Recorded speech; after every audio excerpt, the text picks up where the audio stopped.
les gardiens de la révolution, le peuple iranien, le maître de la guerre et le maître des négociations.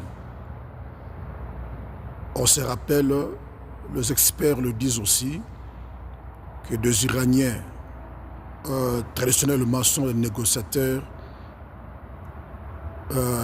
aguerris, chevronnés, malins.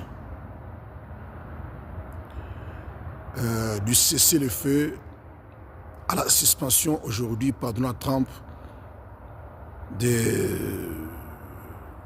cette opération, projet de la liberté sur les détroits d'Ormuz.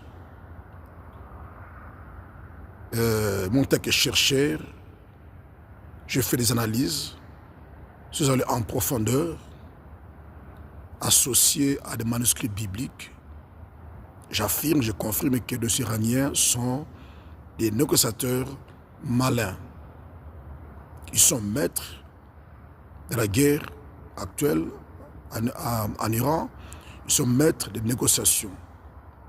Malainement, ils ont réussi à entraîner les États-Unis, l'Israël, loin de leur objectif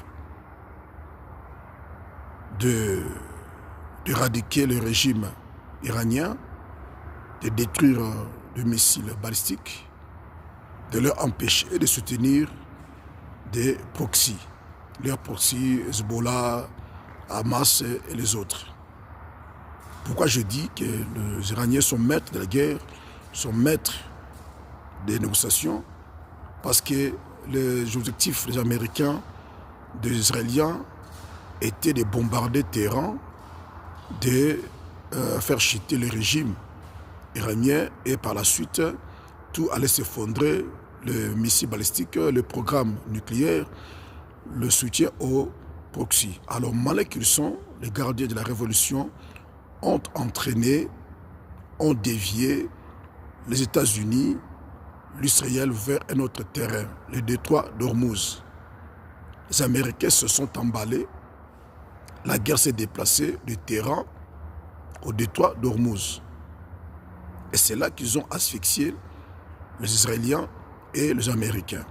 Aujourd'hui, leur politique maligne donne le fruit.